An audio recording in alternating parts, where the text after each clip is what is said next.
Mmeenda mumeanza Netflix umefika kitu saa 5 ama saa 4. Saa 5 wapi? Muna chill. Mna Netflix and chill, mna watch smash. Unajua kusmash? Kusmash ni nini? Wira waku rio sangiri. Sangiri. Wele ure. Ni ndona ni uiganite.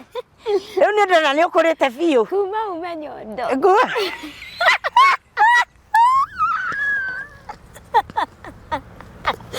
Ndunginywira guku gwakwa ndungiuka ati mucii guku ni mucii ongora ni kunywira uthie ugekomberere nyumba. Thank you muno mwiroreri wa KTG Official. Ngatho cia mwanya ni gukorwo ukinyitirira ugakorwo ugisubscribe YouTube channel yakwa na ngakorwo ngiona ni turatwarana wega mukanyandikira message mukahurira thimu. Undu cio ndirawoya uguo tuhu ni ndiroya wi uhoro wa success na ngagucokeria ngatho cia mwanya muno we ukoretwo wi subscriber wakwa na kugikorwo ni rita riaku ria mbere kwirorera video ino, please ndaguthaitha witikire kuhe kiheo gia gu subscribe YouTube channel yakwa KTG Official na ni tuthiete wega. Rekei tukinye 7,000 tucoke tuthiete oguo.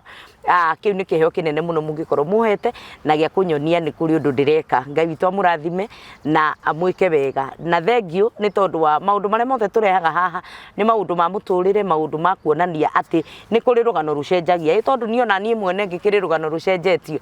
Ngai witu amurathime ni tondu wa kunyitirira na tuthi na mbere na guteithania. No ngikorwo wi hau hihi no wende gukorwo kiana rugano rwaku, kindly no uhurire thimu. Namba yakwa ni 0722 27 87 42 0722 27 87 42 na nigucokia ngatho ni tondu wa we ungienda kwaraniria nani, ungienda guka tucie nawe uria hihi muturire waku ukoretwo hana na nigetha maundu manamo tugathi tukiumagiriria mundu tugathi tukinyitanagirira na Ngai witu ni gukigocwo ni undu wa ndeto icio. Na umuthi ni muthenya mwega muno wa kirathimo. Umuthi I'm a bit nervous by the way, I'm a bit nervous because today I came live with my daughter. Mwana wakwa ni murata wakwa, this is my best friend. My ndimwitaga riri, not only my best friend, my support. Itagwo ki? My super support. Na umuthi niwe ndinake haha. We want to speak to teenagers tondu ni muiritu munini na ndimwiraga in fact nie njigana take ndahikitio ni ithe na ngateo koguo experience ira ndari nayo. She has been with me in my journey all through tukoretwo twinake rugendo-ini rwakwa ruothe, rugendo rwa upweke, rugendo rwa tukihota kwihegia kuria, rugendo rwa kurarira, rugendo rwa mathina maingi muno na ona riu turarigiriria mathina-ini ma gukwirwo. She has been my support system na nie ngakorwo support system yake, and she along the way we found that we became best of friends. We enjoy each other's company and twendanite mother and daughter relationship which is very good. Ninyonaga igithinia andu amwe no matigukiurio. This was my prayer kuma ndi mundu munini ria nderire Ngai ahe mwana after losing so many children. Ngithaitha Ngai ahe mwana na akihe kairitu na twanjirie kugia ndugu karionda. So even today she's my best friend na nitwendanite muno nake, and I'm really excited to do this video together with my daughter. Niyo ikure guothe tugereire, and today maybe no ahote kunjuria ciuria 1 2 3. Umuthi anga kwanja ninie mugeni ninie mugeni mukingiririria mukihoere tondu riu ndahota gukiuria ciuria ingi itekuhota gwicokia. Maybe I've not been a good mother, maybe along the way the challenges that we've had, maybe she has not been happy along the way, maybe kwe mahitia agienda gukorwo hihi if mom you did not do this you could be here, if only mom you did not do this or maybe mom you did this, I'm proud of you. I don't know, though she keeps telling me nigwenda riu gukimenya tu maundu tuhana uguo, the challenges that she is facing na maybe ona nigukimuria, maybe she is dating, I don't know, though I'm not sure about that. Maybe the challenges iria hihi angikorwo akihitukira and all that I really would want to know, and that is why we have decided to come here as a mother and daughter we talk twambe tuhingũkanĩre ngoro and then tũteithie mũndũ ũcio wĩ hau. Maybe you are a woman, you don't have a good relationship with your daughter, maybe you don't have a mũtitwaranaga wega. Like me now, I didn't have a relationship with my mom. I wish I had that relationship ĩrĩa tũkoragwo nayo na mwana wakwa. Nĩ tũgũkorwo tũgĩteithia mũndũ wĩ hau. We'll be helping someone who doesn't have a relationship with her mother or the father. Nĩ tũgũkorwo tũkĩona tũmaũndũ tũu tuothe na nĩ tũgũteithia mũndũ. I'm very sure it is not just another video. Nĩ tũgũkorwo tũgĩteithia mũndũ ũrĩa andũ maikaraga, teenagers, young adults, challenges iria makoragwo nacio cukuru. Aingĩ ũiguaga magĩũka magĩkwĩra mom, you don't, my mom doesn't listen to me, tondũ nĩ ĩrenda identity and all that. Na rĩu mũthenya wa ũmũthĩ rĩu nĩ niĩ ngũkorwo ngĩũrio ciũria, mwathani andeithie gũgĩcicokia, and I know that at the end of this video we will have a great time and we will have learned a lot. Rĩu mũthĩ tũkwaria gĩthũngũ tondũ rĩu Ngai nĩ ekũnjiguĩra tha mũno. Today is not that other serious, very serious video, and I'm glad that this time happened. Na nĩ njũĩ Ngai nĩ egũtũteithia. Keep supporting us, keep subscribing to our YouTube channel, Kate Jijo Official. Nĩgetha na kana gaka gakĩona school fees mani na gakakĩona ona kamũgate. Rĩu tondũ no ni ndĩragĩkarera gatikĩrĩ karauma moko-inĩ makwa.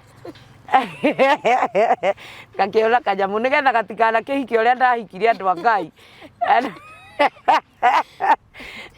And I really thank God. Na nĩ njũĩ tũgĩkinya the end of this video nĩ tũgũkorwo tũmenyete 1 2 3 na nĩ tũgũkorwo tũhĩgĩte. So thank you sana mũndũ ũngĩenda kwaranĩria na ithuĩ. Na mũtikanjĩtie namba cia thimũ ndikoyana. No rĩu ningĩ Ngai no egũgĩtũteithia. So thank you so much and karibu sana. Rĩu menye niwe host, niĩ mũthĩ rĩu ndĩ guest waku. Abogeithie andũ, just say hi to my fans. Yeah. So hi, mimi ndio naitwa Esther, mtoto wa Kate Jijo. Mtoto wa Kate Jijo, na nashukuru kwa ile support yenye mmempatia na ile familia yenye mmeform na come for her every time. So kile naweza wa-urge ni muendelee kusubscribe, mlike, mshare na mcomment na tutaanza show. So kwa leo mimi ndio host. Huyu ndio guest wangu. Karibuni sana. Thank you so much. Haya, so leo nataka tufanye. So si unikaribisha, kwa nini unikaribisha? Karibu. Usinichukue kienyeji hivyo leo. You have to. Karibu sana. Thank you. Mama yangu. So leo nakuuliza maswali zenye siwezi kuuliza kama sio hii show. Like leo at least na feel niko na privilege ya kukuuliza maswali zenye angalau at least nitakuwa naongea na wewe kama friend na utakuwa unanipea from an African parent perspective but pia from a friend. Haya, so you want me to base them on a mother-daughter perspective? Zote, like an African mother. You know, an African mother is a harsh mother. But Daugaterere, ose ni mwana. Mwana ucio muhagire murie. That is the African mother for you. Sitaki tena kwa zile swali nakuuliza, sitaki tena ukue lenient ndio upe watu a bracket ya kufanya vitu cause Kate Jijo aliambia mtoto wake. Cause kile nakupatia hapa, I'm expecting people will learn from what I'm telling you. Yeah, as a representative of a teenager, a young adult, by the way, you're not a teenager. Exactly. Yeah, a young adult. And so my first question ni, unajua saa zingine nikienda out kama Sunday hivi, unashindangu ukinipigia simu ukiniambia kwani hujui masaa za kwenda nyumbani, sijui nini. So my question but inafika usiku. Inafika usiku. Lakini si bora narudi home. So hata swali yangu haiko based on that. Swali yangu ni ati, of course campuses na hizo vitu zote kwenye mostly nashindanga vitu kama alcohol, drugs ni very common, unaona. So my swali ni perspective yako, mtoto akikuja kwako akiwa mlevi, what would be your reaction? Okay, I'm asking in that unaweza prefer mtoto aende sherehe kule ataenda nini alale huko, ama heri tu akuje home akiwa safe, mtadeal na the fact that amekuja kwako akiwa mlevi, na unaiona akikuja akiwa mlevi hivyo unaona kama ni a form of disrespect ama the child could have done better? That's my question, first question. Okay. What's your perspective on drinking alcohol, and then not alone drinking alcohol but also coming home when you're drunk, na it's your parents' house? What's your perspective? Do you prefer him or her going out there and not coming home while drunk, ama what's your perspective? Okay, thank you so much, Esther, because of asking me that question. I'm sure we are representing, you're asking that question on behalf of the young adults, maybe your friends, wale mnashindanga nao, hata shule nini. And but you are not asking me that question. No, I'm not saying I'm unakunywaga. Sijui taste ya alcohol. Okay. Just on a light note, number one, now this one will put me in a fix, because I do not know whether, if I say that from my view, alcohol is not good. Okay. From my, now I'm talking that, number one, I'll talk that as a mother, I'll talk that as a woman of God, and I'll talk that as a disciplinarian. Because I'm a disciplinarian. Yeah, that one you know. And I'll talk that as a woman of God at the same time. A woman who are many people looking at to see as an example and all that. Number one, I will say that I would really, if my child or if Esther, the representative of the young adult, I would first want to know, why did Esther come home drunk? Why did my child get to drinking? When did it happen? When did it start? Why did it start? When you put all those things into a basket, you will know, mtoto wangu alianza kukunywa because she was feeling lonely. Mtoto wangu alianza kukunywa because of peer pressure. Mtoto wangu alianza kukunywa kwa sababu ako na tabia mbaya. I will want, first of all, identify where she started admiring the life of alcohol, which she has not seen me as a parent taking alcohol. And we are talking on behalf, this is not an Esther mother discussion. We are talking on behalf of other teenagers, and we are talking on behalf of other young adults. I'm talking on behalf of other mothers. Yes. Who I would put into my shoes. The ones that have children the age of my daughter. So I would really want to know first, where did you get this? Because maybe sijakulea ukiona. Yeah. So the question like now, me I've brought you up as a single mother most of our lives. So you have not seen me taking alcohol. Yeah, true. That's right. You have not seen me coming home drunk, right? Yeah, true. Because maybe if you have seen me coming home drunk, you'd admire. Let me feel the way my mom feels when she comes home drunk. Let me see or see this thing that makes my mom hyper when she comes home drunk. But if you have not seen me coming home drunk, I would, and now you have come home drunk, I would want to know, number one, what company do you have? Who are your friends? You get that? Yeah, I get. Who are the friends of my daughter? Who are their parents? How do they relate with their children? Do those parents take alcohol? I would really do a lot of research, not just condemning, condemning that child because that child has come home drunk. I would want to know what led you, and because you are a young adult, I would want to strike a conversation with you. Number one thing, every parent should be a friend to their children. That is something that I've always cultivated. Yeah, true. I want to be a friend to my child. Why do I want to be a friend to my child? Because when she is starting to mess up, as a friend, she will confide in me before she messes up. True, because she's confiding in a friend. True. Number two, I will realize very fast that you have started to mess because you are my friend. Okay. You get that Yeah, right? yeah, I get it. So there's a lot of, it's not just coming home drunk. It's not just sleeping out. It is not just having a relationship maybe with our babas and all that. Because if you are, it depends also. This child started learning a long time. Stories of baba. Of course. Awe usinibebe hivyo. Yeah. You would want to know huyu mtoto alianza mambo ya pombe lini. What led her to go to alcohol? Yeah, What sense. did she admire?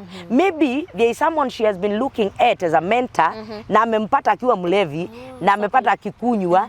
Maybe she thinks that this is after all fulani si anakunywa, so it's not a bad thing. It's not a bad thing. Yeah, so for me, I would not just take it alcohol. Okay. I'll just want to know, where did it start? How did it start? Who are the friends of my daughter or my son? Who are the friends that she relates with? Even in school, what kind of friends do you keep? How is your grades? Are they dropping? Are they going high? All that. The way we go to school, you want to see the teacher. You want to know mtoto wangu aliingia shule akipata A. Now she's going down to C, to D. I would want to know. Niongee na mwalimu nimuulize mwalimu hapa inaenda namna gani? You get the point? Yeah. So it is not just alcohol. It is not just anything that she comes home drunk or she's into drugs or something. I would want to know, because now we don't take drugs in the house. Where did you start? Learn from? Where did you learn that from? I would really say that communication is the key in everything that you do with your children, and especially with the teenagers, with the young adults. Communication and being a friend to your daughter or to your son is the best thing, and it is the key. Like now, I'll say, for example, you're not a good child. Si ati sasa nitakuwekea ile kipao mbele. Usiambie watu. No, what I'm saying is that I have brought you up just like other children. Yeah. They have the way they have been brought up. But the way of bringing you up, I made sure that you are my friend. So anytime you want to mess, hata kama kwingine unanifichanga, hata ukinificha, you are very sure I'll know. You will not be able to. That's the problem. Yeah, you'll not be able to hide so much because number one thing, you cultivate friendship. Yeah. Ukue na urafiki na mtoto wako so that you'll know when this child is messing up. Now, actually, when you become a friend to your daughter or to your son, what they do or what you do is that you have confidence in your parent. You know, even if I'll mess, fine, I will mess. But I have a friend who will correct me with love, who will tell me, who will put different faces. Ataweka uso, unasikia vile umeniuliza, namba umeniuliza like an African mother. Yeah. Kwa African mother there is no pombe. There's no pombe. Ndongenywera goko gwakwa. Ndongiuka ate mucie goko ni mucie. Ongorane kunywera Othie ugekomberere nyumba. Yeah, that is the African mother. That is the African mother. But now when you come to maybe a modern mother, we will strike a conversation. We will talk. Yeah. Now when it comes to a disciplinarian, You don't entertain it. no, I don't care about your reasons. That is not my business. I don't care about your reasons. So You have to know your priorities. You have to learn. You have to blah this. There is no going out. There is no what. So that's what I'm saying. So if that situation was presented, like ikiletwa kwako, you'd use the 3 ways. Like Yeah, I would really want to communicate with that child. I would also want to know how they relate. The parent-child friendship. I would want to know how they relate. And then I would want to know where did it start. Yes. Yeah, I will not judge. I will not. Of course, there is now the judgment with the African mother. There is now the discipline part of it, and now there is the conversation part of it. You communicate. Yes, as a friend, you want to know. And now, being a friend, you'll be able to tell this child, when you go this way, you'll mess up. Yeah. When you sleep with a man, You'll mess up. It is not only getting pregnant, But also but you can contract HIV, you can contract STDs. It's not about using condoms, it's not about using protection, it is about purity. That is now the godly now part of it. Oh. The woman of God now. I would approach it in that perspective. There is no protection. Sex is sex. Whether you have protection, whether you don't have protection, in the eyes of God, you have sinned. You are supposed to remain pure. That is now. I will handle it with from many perspectives. Yes. Okay. So speaking of sex, that leads me to the second question. So let's say I'm a young girl, and of course, after all the experiences my friends have had, and I feel pressured. Then, after I feel pressured, I lose my virginity, and then I get pregnant within the process. So what should I do? Okay. There are parents whereby, in this I know from experience. They are my friends who would either abort or hide it from their mom until the child is like grown, so that the mom cannot tell them to abort. So what's the best advice you'd give to someone who has messed up out there, and the person either is pregnant or the person is sick, or even maybe the person was exploited, because not everyone has a nice experience when they're losing their virginity. That's true. Yeah. So maybe there was rape. yeah, There was things like that, or maybe the person was drugged, things like that. So my question is this child supposed to be open with you? And if the child is open with you, what's your perspective? Like, how would you deal with the situation whereby she's not pregnant, she's not sick, but she's come and told you, Mom, by the way, I lost my virginity and I really didn't have a good experience, so that you can also change the mentality of the child. Because I believe when most people lose their virginity in a bad way, the perspective of sex changes. They're like, all men do like this, you understand? So my question is, if your daughter comes and she's like, oh, I lost my virginity, like this, and it wasn't a good experience, if at all she comes, then if at all she gets sick and pregnant, what will you do? Okay, number one, I'll still stream it down to communication. Okay. Now, I don't know how to explain this. Lot to open. To open. Unajua sasa unanifix. Siku fix. By the way, kuna watu wataenjoy conversation kama hizi, because they are not friends with their parents. Utanifix in this way. Because now, as your mother, I cannot tell you to go and have sex. To have a good experience.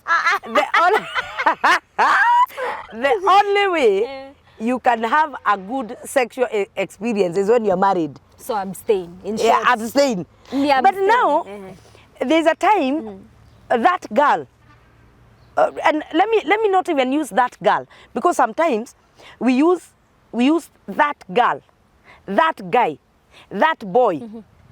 We forget that we have our own. Your own girl, your own boy. Exactly. Yeah. Let me not use that. Use me. Let me use you. Okay. Because I believe what I will feel as a mother if my daughter was raped is the same way the other mother would feel if her daughter or her son is raped or sodomized. Oh, yeah. That is exactly how I feel. Because nowadays it's not only you ladies. Even the young boys or the young guys, I don't know how to call them, our young sons, they are also sodomized. They grew with a lot of bitterness. They cannot tell their fathers. They cannot tell, they're afraid to tell the pastors. They're afraid to tell the society. When maybe they go to their pastors, these are the same people that maybe raped them. Yeah. When they tell their fathers, maybe they are the ones that raped them. Important. You get that? Yes. So they are afraid. They are there. They are hiding in that cocoon. They're just hiding. They don't want to talk. They don't even know where to turn to. So what they do, they take it in. Okay. They take it in and they live with a lot of bitterness. And that is why you will see they start now when they go to school, when they're in secondary school. They want now To revenge. to revenge. They want to rape others or they want to have Sorry. Yes, they want to rape others or they want to engage them in a sexual activity because they want they want to pass that anger to someone else. Yeah. They want to relieve it to someone else. So unakuta inafika ni chain. Oh, yeah. Inaenda. Now with that trauma. Yeah, with that trauma. The same case applies to maybe the girls that are becoming lesbians even in schools. Oh, okay. Yeah, you mulikuwa na wao wasichana with such experiences. Wacha kusema hivyo. Tuko National TV. Of course. And this is what most of the parents are not discussing with their children.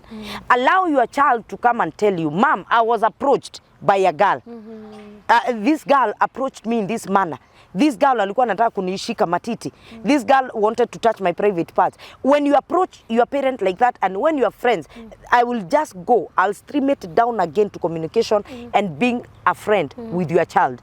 Because this child will come and tell you with ease. Atakwambia, Mom, this girl was approaching me, this girl was doing this. So me as a parent, nitakuwa najua, nitakuombea mtoto wangu namna gani. How am I going to advise you as my daughter? Yeah. You see? Yeah. So it still comes down to communication.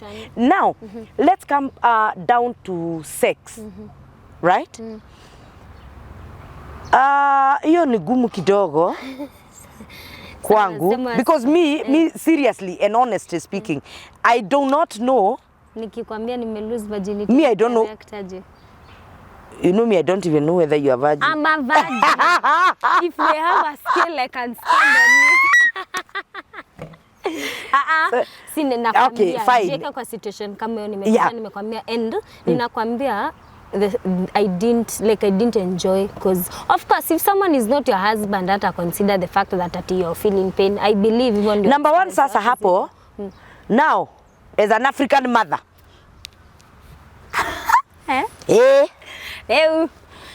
Wira waku ni ũcangiri. Were ure. Nĩ ndona nĩ ũiganĩte. Rĩu nĩ ndona nĩ ũkũrĩte biũ. Kuma umenyondo.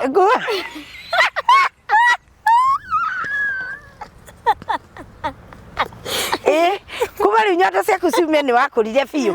Rĩu gũtirĩ ndũngĩ ũreciria. Ndakwĩra atĩrĩrĩ we, ũkũgĩa ihu. No rware mũki. No rware. Nĩguo ndakwĩra we. Wĩra waku no gũthiĩ na kũu kũrĩ athuri. You know, that is now an African. Yeah. Ndakwĩra atĩrĩrĩ, waciara. Wanjikũ, waciara. Ĩndũ kandere mwana ndere niĩ. You know? Ngũkũingatania na kũu. Yeah. Waciara. Daciara. That is now from the perspective of an African mother. And you know African mothers are kind of mako mariara karuigo. Hey, when you're resting, you are upset. Oh, sorry. Yeah, that is that. When you go for your discussions, that is what I know. That is how you discuss us. Mtu hata hawezi pumzika. Chai kila saa. Wajiko. Ndugera sai. Ndugera sai. No, utige gukindema. Tiga atĩrĩu kwaria ta ũrarehe matemo haha unanikatakata hivi. Wanjikũ, thambia magũrũ. Each other once. Njĩkĩra thogiti.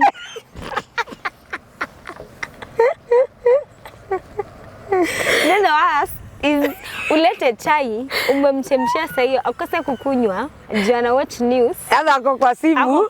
Ipoe uiche tena. Wanjikũ. Na remote. Wanjikũ. Kwanza remote.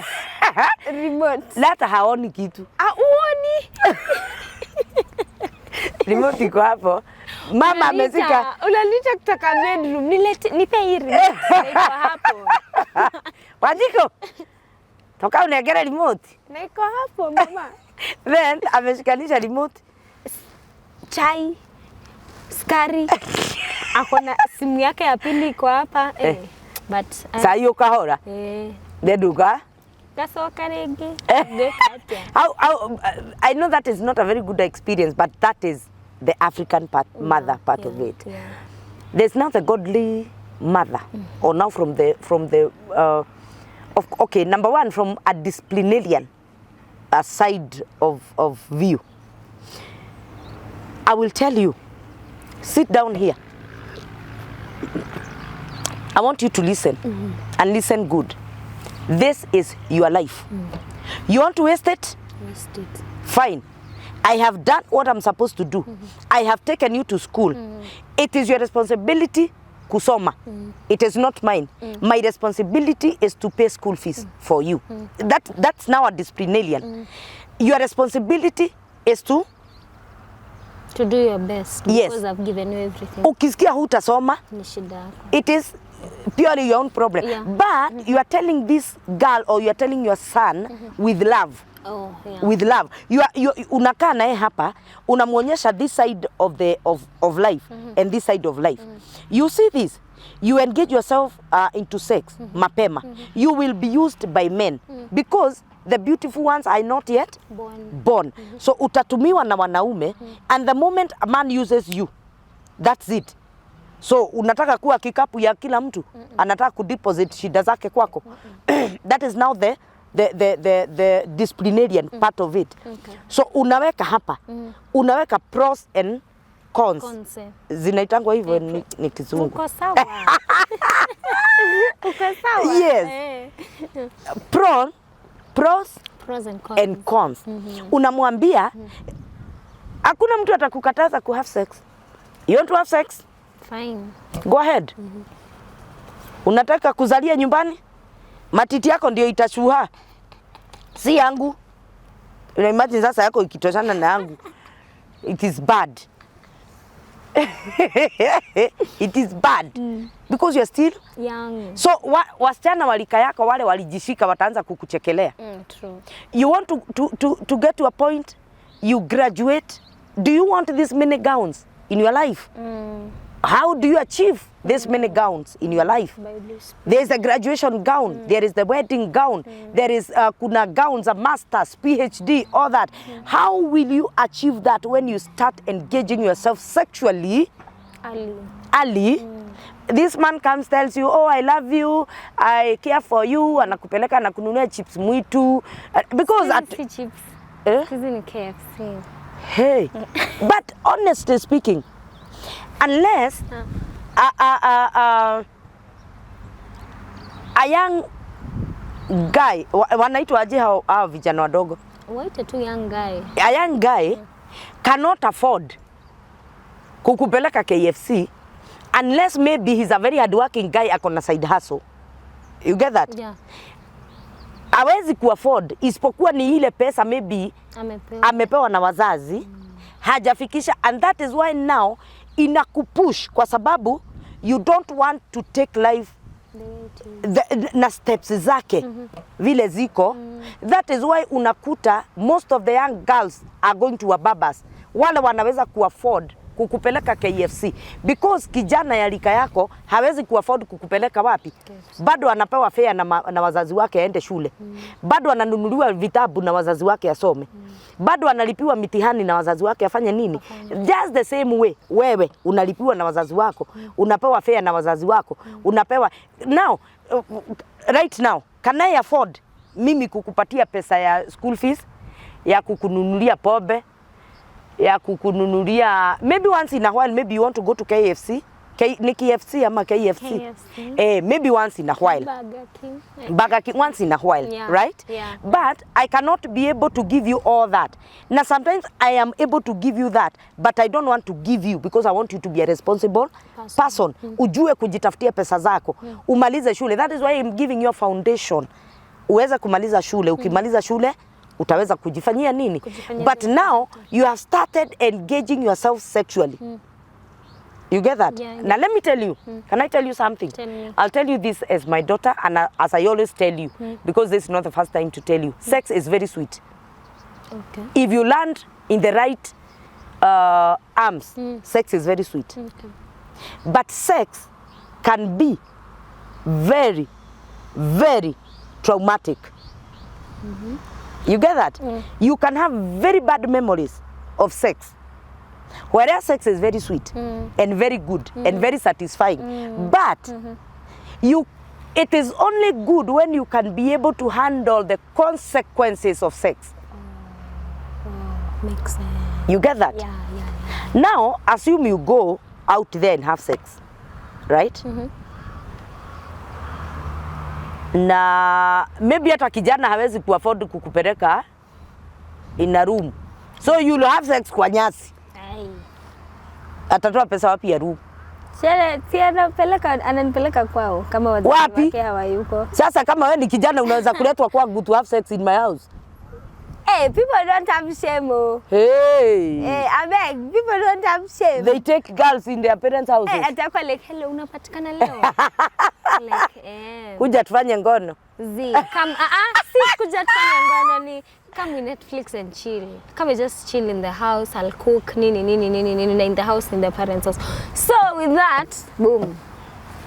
You have it there. Not you, not you. Not I. No, I'm not. It is not in the bracket of they. You. Oh. We are talking in relationship to everyone. Yes, people or girls and guys of your age, right? Yeah. So tuseme you have been mumeanza Netflix, umefika kitu saa 5 ama saa 4. Saa 5 wapi? Kwa chali. Juu wazazi walitoka saa 3 ama saa 4 asubuhi. Sio anakuita kwenye anajua wanakuja 9. So we by 7 amemaster kwenyu. Bro, lazima uplan. So unahitaji dem kwenyu na unajua wazazi wanakuja 3. Why? Lazima upange mpaka siku ndio ufanye mpaka cleaning. Environment. Niweka nyama katusu. Kanyama katuso. Okay, na depend on dem ana. Unajua kuna ma baby girl. So unasema tu chips na kanyama pale. You know. Muna chill. Mna Netflix and chill, mna watch smash. Unajua kusmash? Kusmash ni nini? Kusmash ni nini? Kusmash sasa ndio hiyo. Sex. Yes, yana smash. Sasa ndio nashinda unajua aje kusmash. Wewe mimi sikuangi ng'ombe. Usinione hivyo. Una smash. Then assume kitu tu ikuje huyo mzazi yarudi, sneak in. Anamficha chini ya kitanda. There are ways. Hai. There are ways. Chini ya bed. Kama hatoki. Sasa sitabidi alale huko. Chini ya bed. Sasa si atafunga bedroom yake. Na kama unajua si wote wako na bedroom, maybe mtu ana ashei. Kama una bedroom sasa tricky. Ni tricky. But that even ndio watu wanafanya. Ama pia unajua kuna watu wenye wanaishi within the school. So that's the easiest. Juu anaishi peke yao. So what aliseme kama niko KU na siwezi sema maybe kuko kwa hostel or something like that. Ama outside venye watu wana renting outside. It happens. Like I don't think hata mzazi, if mtu ameamua kufanya kitu, I don't think hata mzazi atamstop. Like your factor.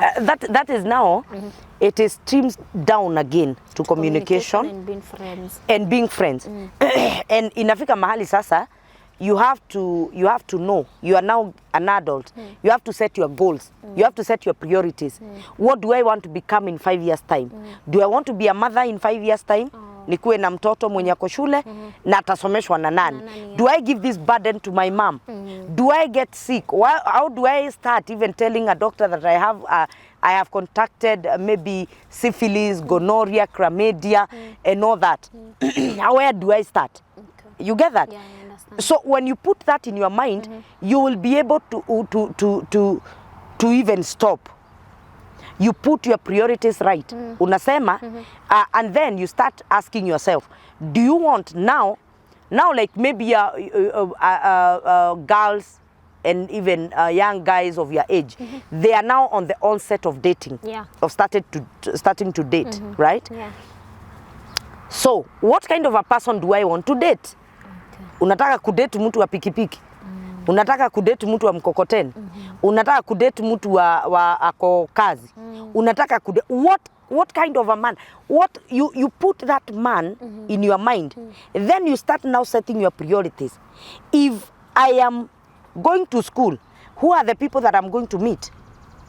I'm going to meet the people who are in the same level with me.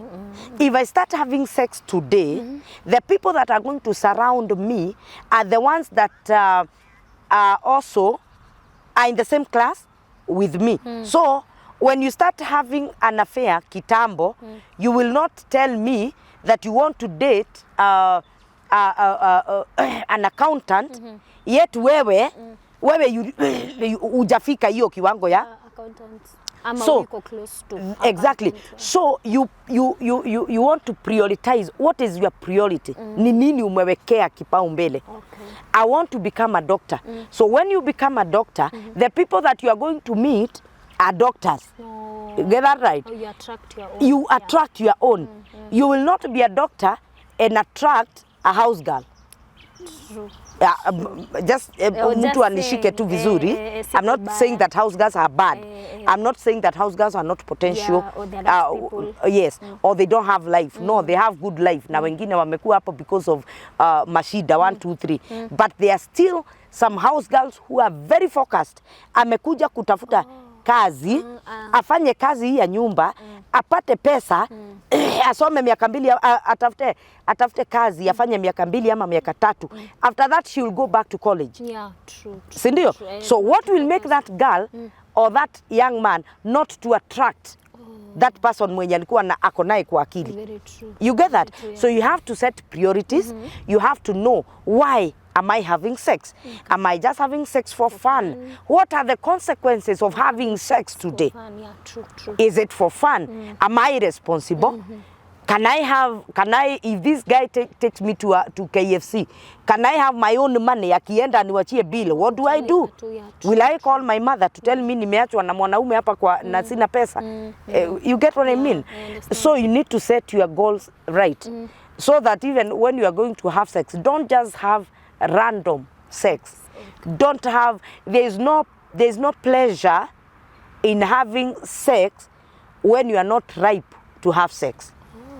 When you have, That's really nice. yes, Yeah.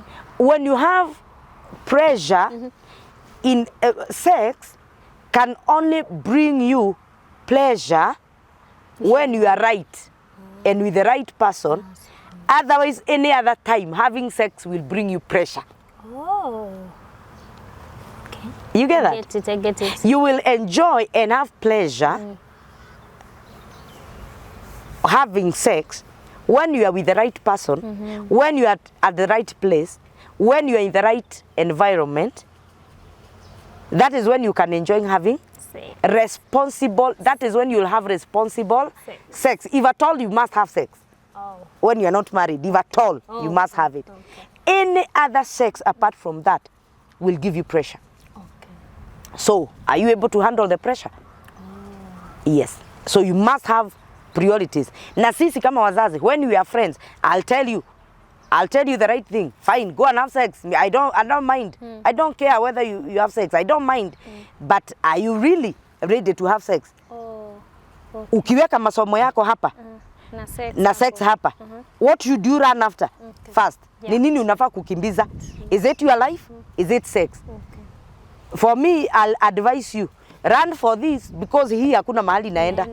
Uliacha guka wakifanya hivyo, guka yako ule mwingine akafanya hivyo. Hata watu kwa Bible, si God mwenyewe ndiye alicreate sex. Yes, but how did he create it? For the right people.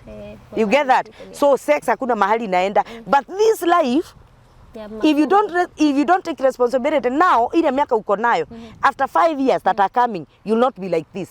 True. Sindio? True. After 5 years or maybe after 10 years, you'll not be in my house. I'll not be this strong. You get that? Yeah. So you grab what you are grabbing right now. When you are here, when you are 25 years, you'll still have sex. Sex will still be here waiting for you. True. You get that? Yeah, I get. I'm hearing girls saying, ama wa mama, even us, tukisema hakuna wanaume, sijui hakuna watu wa kutuoa. It is, hakuna kitu kama hiyo. There are men. Men that are responsible are there. But you only attract your own. The reason why we are getting men that hawezi kuoa is because what we are attracting ni wale wako kwa pombe. They don't have anything else in life. They are not chasing anything in life. Sindio? But when you have set your goals right. Wewe utakimbizana na masomo. Wale watu utakutana nao huko ni wale watu wako na goals. Mnaambiana nao, anaona huyu ni mtu mwenye ako na akili. Huyu tunaweza kuweka kazi na yeye. Huyu tunaweza kwenda ngambo na yeye. Huyu tunaweza kufikiria kitu fulani na yeye. Now you attract your own. Or when you set your goals right, there is no way you will not get a man to marry you. There is no way you will not get a woman to marry you. The reason why even girls are not getting boyfriends the right time is because they are not patient enough. They want to dwell here in sex. They want to use it as a tool. You get what I mean? Yeah. They don't want to rush. Hawataki kukimbizana na maisha yao. Wanataka hii maisha isimame iwagoje. They have sex first. They have sex. They have this, they have this. They explore, they are sijui what. They end up landing kwa hao wazee wenye wako na pesa ama walijiweka. You really get what I mean? Yeah. So utasikia sasa kumekuwa na conflict. Hakuna watu wa kutuoa. Hakuna watu wa kuoa. Because this one, huyu mwenye anaweza kukuoa ukiwa 25 years, wewe humtaki. 25 years you are running after mbaba. Na 25 years hawezi kukuafford. So what does that person do? Atakimbia na aone sasa mimi siwezi kukuafford. Atasoma kwanza, amalizane na masomo. Si ndio? Atapata msichana mwenye ako hapa hajaanza kujua mambo sana. Because yeye atakuwa so wewe uko hapa umepotea ama hujapotea. Set your goals and priorities right. Have sex at the right time with the right person. Otherwise you will get pregnant. Hakuna kitu Mungu atafanywa, utakuwa tu bado ataishi akiwa Mungu. Matiti yako ndio itahang, hips zako ndio zitaporomoka kwa sababu ya kubeba watoto mapema. You will be bitter with life. You will get yourself into the wrong person kwa sababu after that sasa ikifika now you get me as an African mother, ile pressure nitakupatia, utasikia sitawezana na hii. What are you going to do? Yule mtu mwenye unasikianga akikwambia mimi nakupendanga chips mwitu, you just land to the wrong person. Set your goals and priorities right.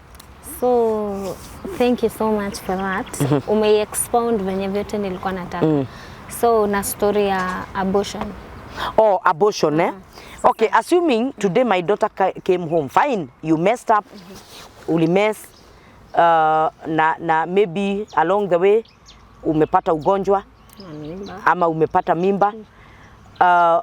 Sitaongezea makosa kwa makosa ingine.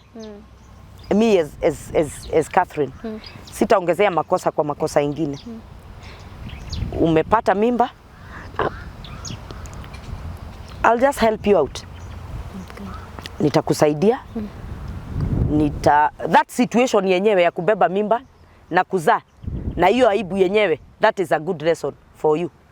When you carry out that child, mtoto wako aanze kukunyonya, you are still unategemea mama yako. You see? I'll not tell you to abort. That one I'll not add a sin to another sin. So because it's already a sin. So advice yako? Me, I'll just okay, in the first place it is wrong. Okay, yeah. Because mtoto yoyote ako na right ya kulelewa na wazazi wawili. Ako na right ya kulelewa na baba, ako na right ya kulelewa na mama. So I will not tell you to abort the child. I will not be responsible for killing. I will not also advise you to kill. I will encourage you to get that child. Huwezi kujua umepata nini. Watoto ni baraka because God was there. And ni yeye aliruhusu. In the first place you are supposed to know God ni yeye aliruhusu. Whether the circumstance was bad, ni Mungu aliruhusu. Ufanye nini? Upate mtoto. So I'll just encourage you. I'll give you the necessary support. As much as I'm angry, you are still my daughter. I'll give you the necessary support. Upate huo mtoto. Then if time allows and if resources allow, I'll allow you to go back to school. You become what you wanted to become because makosa inapatikananga. We have seen so many young people wamepata watoto, they go back to school, wanarekebika kabisa, and they still become what they wanted to become. They go to universities, wanasoma, wanaweka mchezo kando. Ukimtajia mambo ya mwanaume, hataki kusikia, kikumbuka vile huyu alinifanya nikapata na mtoto, na most of the times hizo mimba zinarukwa. Mtu anakuruka. Kipetero anaenda hivi. Ati nani? Kipetero. Nani? Kipetero. Anaenda kabisa. So you are only left with your own responsibility. So you take it. I'll just advise you. Na on top of that, maisha simekufunza. So you'll not repeat the same mistake. Nitakusaidia. You'll go back to school. And then tule mtoto. If kama ni ugonjwa imekuja, I'll still advise you with love. Kama ni you have contracted a disease that haiwezi pona, I'll just encourage you to go to hospital, umeze dawa. And I'll just tell you that life does not stop there. But before then, before ifike hapo, I will have given you enough advice. I will be your friend so that ikifika hapo nitaweza kuwa na kuuliza maswali. What is it that I did wrong? Where, ni wapi ulisikia sija kupeleka vizuri, nimekukwaza? Is it me uliona na wanaume? Is it me uliona nikifanya hivi?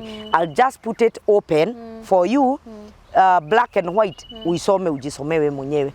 But when you mess up, or when a girl or a young man messes up, it is not my responsibility now kukumaliza ama kukupelekea suicide.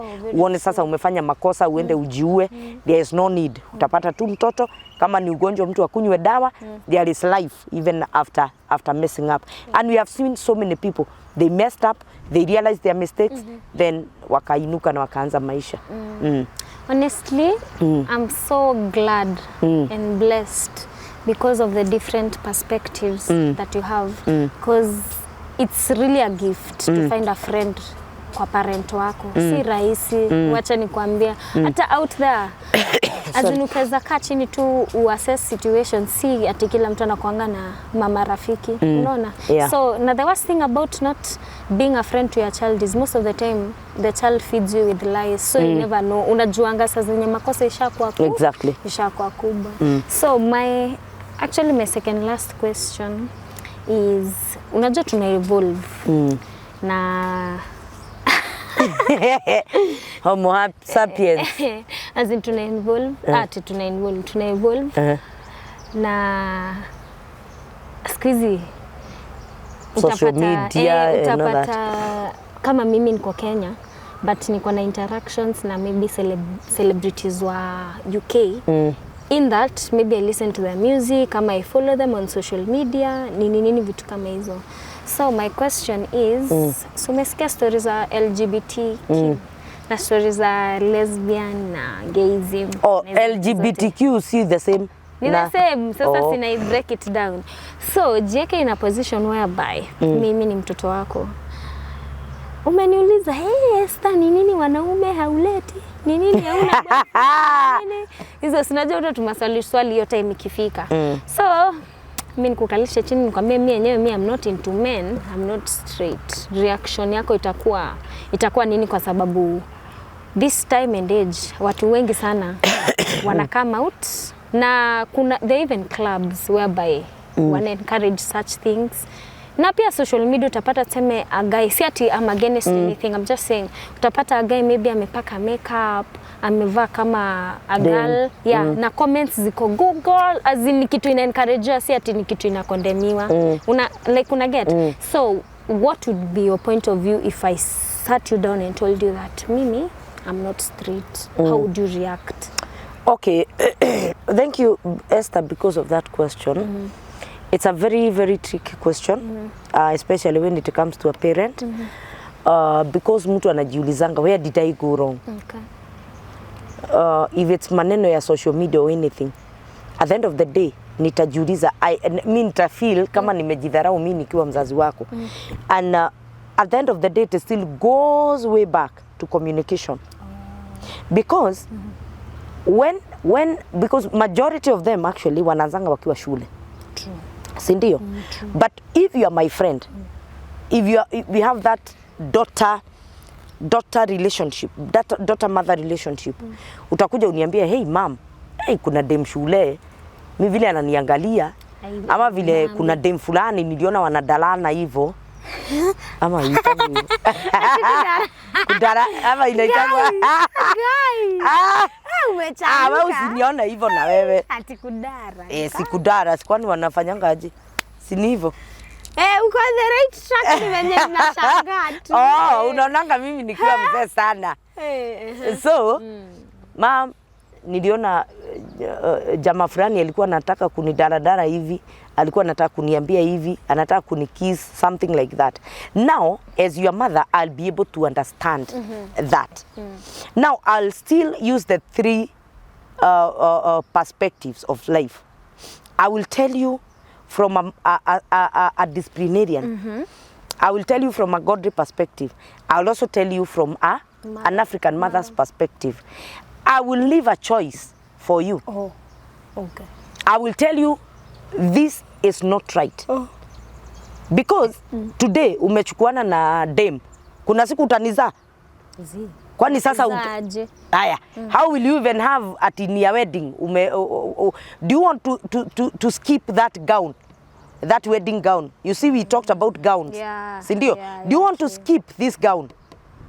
Okay. Umekuja, umesoma, za PP1 ulipewa gown, za sahii wanapewa za class 3 ni 3 ama ni 6.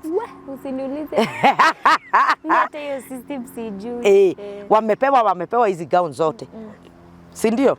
Kuna gown za masters, kuna za nini. Do you want to skip this gown? If you want this gown, you have to be straight in your records.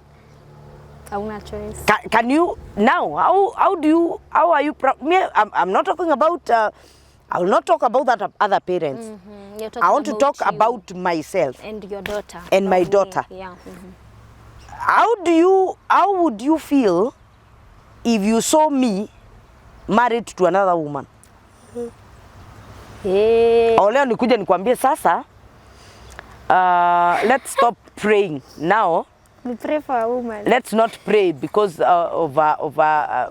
because I want to get married. Ama nikuja nikwambie now, I want to nikuchukue, nikupeleke out, we sit down. Nikwambie now, me I want to get married. To who?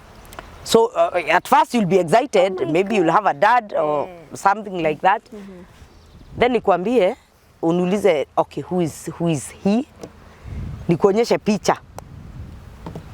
And you see it's a woman. Because the way you are evolving, we are also evolving. True. We are still in the same social media. Na by the way, tunachokozangwa hata na watu kama hao. For real? Yes. Tunachokozangwa. Unaona dem na ni dem anako kuna lips poa. Yes. What if you are not wise, if you are not having you don't have God in your life. Utaanza kwa thank you so much. Na yeye aendelee. So when someone like that tells me you have nice lips, I'm going to rebuke you there and there. Shetani ashindwe. Shetani takataka. Gai wewe. Usiwahi rudia kuniambia kitu kama ushindwe damu ya Yesu. You get that? But when you entertain that person, you end up having the wrong affair. And because, of course, it's demonic. Let me just say this. From my view, that is demonic. Perspective, sema hapo kwanza. From my own perspective, from my own, Catherine Olketjijo's perspective, that is demonic. God created a man and a woman. God did not create two men. God created a man and a woman. So when your time is right, you are supposed to get married to a man, not a woman. Okay. And I will say this unapologetically. I have said this unapologetically, and because you may not know the generation or your generation, what will happen, I would pray to God that my children, my generation, will still get married in the godly way. They will get, if it is girls, they will marry men. If it is boys, they will marry women. That is my prayer. Even in a rotten society, that is my prayer, because there are still remnants and there are still people who have the fear of God. There are still people who have been brought up nicely, and there are still people who listen and hear the voice of God to tell them this is not correct and this is correct. So when it comes to that, I'll still go back to communication na access yes, situation. where did it start? How did she get attracted To girls. to or girls? men. How do I get out of this mess? Is it too late to bring her out of this mess? Yeah, it can be too late. Yes, because sometimes it can be too late. So where can I start to bring out this girl or this guy? Will you condemn her, or you'll just accept her and then know what You'll what just, in with? you will communicate. He will give you a reason. She will give you a reason. Then you start now analyzing that reason. Where did it start? How did it happen? What are we going to do after this? Are you willing to get help? Because this is wrong. Are you willing? Yeah. Now, you want to get married, a girl and a girl. You want to adopt children. Where do we get these children? You want to, why do you want to take advantage of other people? You want this other person to get pregnant for you. Why, when you are, you yourself, you are a woman, you can have your own children. Pregnant, yeah. Why don't you do it the right way? So you are denying other children the right of being with both parents that God had purposed and ordained for them. So I'll still sit down with my daughter, with my son, and know where did this start? Where are we heading? And I'm going to correct with him with love. I'm going to discipline that person. I'm still going to talk to that person, and I'm going to put it black and white and tell you this is your life. Now choose. Whatever you choose, you bear the consequences. Itafika mahali, I will not be there. Yeah. I will not live forever. When I'm not there, where do you turn to? Where is your strength? Will you still remember the discipline that I was giving you? Will you still remember the words that I was telling you? So I'll still go back to communication, and I'll still go back to friendship and love of children and their parents. Okay. Yeah. Okay, so this is the last question actually, and I'm addressing to the children that have been raised by single parents. So the question is, not everyone, like say for example Mimi, you got married and I experienced a father figure that I would say, but not everyone experiences a good father figure. So if maybe me, I come to you and tell you, maybe my stepdad is not one of the best people, but I come to you and I'm like, your husband does this and this and this. Who are you supposed to trust? Or what are you supposed to do so that you don't lose them both? Or how are you going to take things? Because kama tuseme maybe mbwana yako maybe anani harass sexually ama anani molest ama vitu kama hizo. So when I approach you, utadila aje na hiyo situation ndio usi lose both of them, ama utadila aje na hiyo situation ndio isiletee mtoto wako traumas? Because remember, first of all, this is a child mwenye amerezewa na a single parent, so of course kuna a certain mentality yako nayo. Kama alibaki na baba, unajua times kuna parents wenye huwa wana poison watoto wao akili, wako like mamako hata alikuwa mbaya, yeye ndo alituacha, ama mama anafanya the same. So utadila aje na hiyo situation? Thank you so much because of that question, Esther. It's a very common question. We experience it, and especially now, me in my line of duty, I experience it every now and then. Women are calling me, even single mothers are afraid of getting married because they don't know how this man is going to treat their daughters. They don't know whether they're going to rape their daughters. They don't know whether they're going to sodomize their sons. It is a very tricky question and a very sensitive one. But allow me to use it because I have been in all that with you. With you now, this is we are going to talk about this question, me and you, because we have been there. Not now. This other person is going to collect it from us because we have been there. My first marriage with your dad failed. Your biological father. Yeah. That marriage failed. You get that? Yeah, yeah. And then we were left. We struggled to a point now. We sometimes we became desperate. Yeah. Sometimes there was nothing to eat. Sometimes there was nothing. And I brought you up alone for 17 years. True. Right? Yeah, true. For 17 years until you actually it is for 17 years. So in that 17 years, at times I wanted to get married. Hey, this is really interesting. Yes. You've never told me that. Yeah, at times I wanted to get married. And there's one relationship, that one,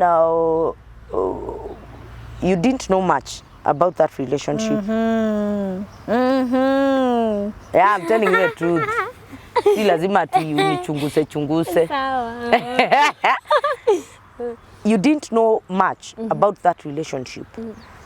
But I saw some red flags. Okay. And that is why I made a decision. From when you got to Form 1, you are now a teenager, I decided I will not have a relationship and I will not get married until umalize shule. And I kept my word. True. Until umalize shule. Why? Because I wanted to give you attention. I wanted to bring you up in that sensitive stage of life. Because you know, you have read my book, we have been together with you. My life was messed up during that period. True. You get that? Yeah. Getting married mapema and all that, you know that story. Yeah. So I really wanted to guard you. That time, as much niliweka tamaa yangu kando.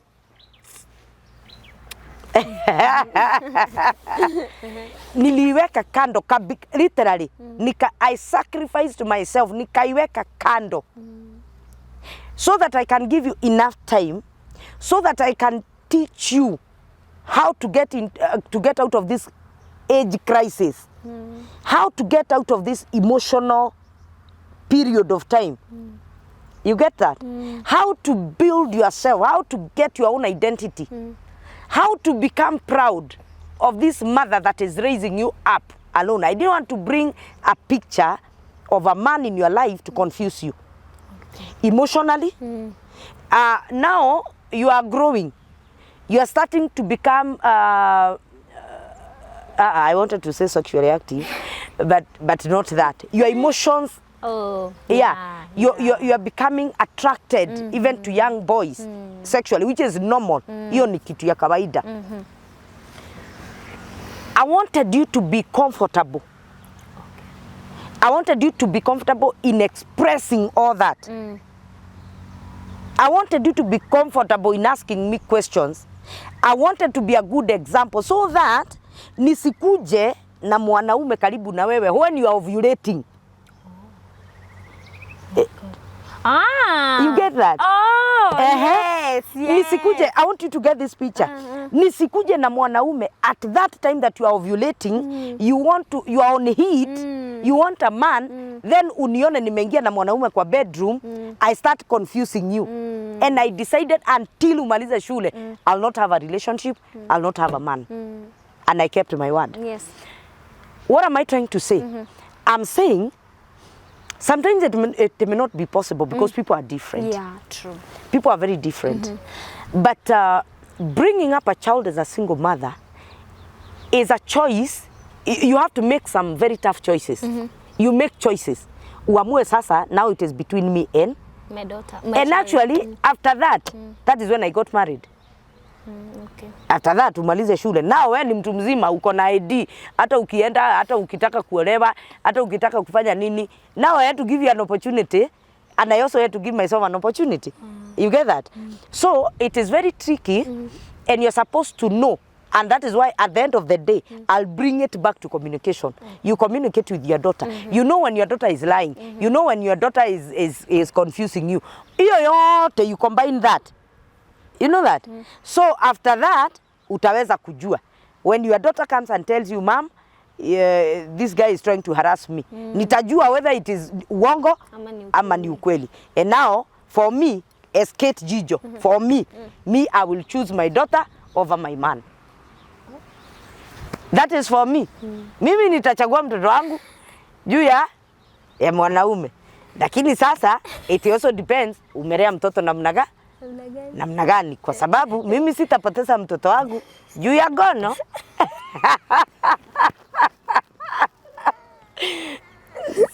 Naelewa. So I think that one again comes down to communication and how you have related the mother daughter, the mother son relationship. Okay. Na sasa hii maswali yote unaniuliza unanichenga. Kuna swali yako iko hapo? Swali yangu? Tell me the truth. Ni vitu zenye nime narrow down juu. Nime notice pia kuraiziwa na single parents there's a certain trauma. And some of the children are not even proud that they're brought up by... utapa aki. Are you proud? Yeah. Excuse me. Utapata. Are you proud like, hey guys, this is my mom. She has gone through this. Yes. She has Yes. I want you to buy my mom's book. Yes. It is subscribe. Yeah, there are also children that are not proud of their parents. Na pia trauma, because I really noticed the people that are around me. Wengi wao they didn't have a privilege of having both parents. So utapata hata tuseme the reason in dating and maybe finding someone it's a problem. Yeah. Wow. Lakini, yeah. Nimemaliza sina. So moral lesson ni it comes down to communication. Na nyinyi pia mnajaribu ku understand watu. There is a lot of stress that people go through. There are a lot of issues that people go through. So mnajaribu kuelewa watu na wazazi wenu. Mnajaribu kujua background zao. Some of us were not raised up well, like the way we are raising you guys. So munatuelewa. And I do thank God that I have a friend in you. Same. You've been for me isipokuwa tu ile utudu tu ile. Nini utundu gani? Huwezi sema tu jakuwa na utudu. Utudu tu ile utudu. But you've been a good daughter. I really appreciate you. Let me appreciate you here. In this family that God gave me. We have been through a lot. Okay. We have seen a lot with you. We've been through darkness. We've been there, down there. Rejection. Your family. And yeah. You've seen. What I always tell you is that you just be wise. Don't usigoje ati kulani mtu alani na kitabu yake. Some experiences I would not want you to go through. And as I always tell you, I pray that God will give you a good future and God will guide you. When I'm there, when I'm not there, God will guide you. And I'm really looking forward. Hata wakati ikifika uolewe upate watoto wengi. Yeah, of course. But usikate kona. Usikate kona sahi. We katu kwa jia sabamba. Usikate kona sahi. Otherwise, thank you so much for accepting to come here. You're welcome. Yeah, thank you for talking on behalf of other young people. Because those are the challenges that young people are getting. Na kuna moja hatujaongea ya wababa. Baba? Sasa mbaba akikuapproach, tuseme sasa wewe mbaba fulani anani approach na gari gani? Kama ni TX sama. Hey! Lakini na joke. Na joke. Sijui. Never, let me advise you, my daughter, and I'll tell you this. Never ever become a subject of any woman's prayer. Usiwahi kuwa ati you are the subject, mtu akienda kuomba anaomba na jina yako. There are so many young men, potential men. Where set your priorities. Kama ni kusoma uombe Mungu na yeye asome, mkutane wapi? Hiyo TX mtaweza kununua mkiwa hapa. Wacha kutaka kujua huyu asome ama afanye biashara zake ama afanye kazi zake, ajinyime raha, na wewe uko hapa na raha zako. You are trying this mbaba, this other mbaba, this other mbaba until utapata sasa unataka hapa penye pametengenezwa. Allow yourself to walk the staircase until ufike mahali unataka kufika. Sawa. Yeah. Asante kwa kunihost. Mimi ndio nilikuwa. I really appreciate. Thank you for coming. And I really wish you all the best in everything that you do in life. May God elevate you. Mungu akupeleke. Na hata wale wengine, may God give you good friends. Because you can be a good person and the friends that you have. Mungu awatengeneze pia wao. And every parent that is going through such, Mungu awasaidie na ili waweze kulea watoto wao vizuri. Sawa. Thank you so much. Siwaambie watu bye. Ama utakuambia bye, waambie you are my ambia umehost mgeni. Mimi ndio nilikuwa host wa show hii ya Kate Jijo. Na asanteni kwa kuwatch na msubscribe. Wana subscribe wapi sasa? Kwa Kate Jijo official. Msubscribe tufike 7K. Asante. Yeah. Thank you so much my friends. Thank you for being there. Today I was having my daughter na maswali nimeulizwa zingine very tough. As a mother I don't know whether I've answered the right way. Because I was representing some other mothers who have children of my daughter's age, and because that is what they are going through. I really appreciate kukua pamoja nasi, and this video is very educative. We need such so that we can, even as parents, tunajua ni challenges gani wanapitia. I want to encourage every one of you, mukue, be observant, have maintain that friendship with your children. Na when we come down to communication, when you have good communication, hakuna kitu inaweza kuharibika. Otherwise, I wish you the very best in everything. You as parents of young adults, may the Lord bless you. Mungu alinda watoto wetu na wafunike na damu ya Yesu, na ninajua ya kwamba we are going far. Ngai murathime na tuthi na mbere na gusubscribe Kate Jijo official. Namba yako ya thimu ni 0722 27 87 42 0722 27 87 42. Ungekorwo wi hau rĩngĩ ona wi muciari, you have a teenage or I mean you have a young adult, no ni ukoretwo na challenges, no wende twarĩrĩrie ndeto ta icio, we'll still have a room na nĩtũkũmenya challenges iria mageragira nĩgetha ona ithuĩ tũhote kũmateithia. Ngai witũ amũrathime na tuthi na mbere na kwĩrorera na like na share na subscribe maundu macio mothe na gutiga comment hau, na aria makirumanaga mutikarumane umuthi ndamuthaitha mutigetikire kurumana. Na no mukiri wega to no mugitutumaga tuthie na mbere. Ngai amurathime na mwike wega o nginya hindi ria turicemania video-ini iyo ingi. God bless you. Shalom shalom.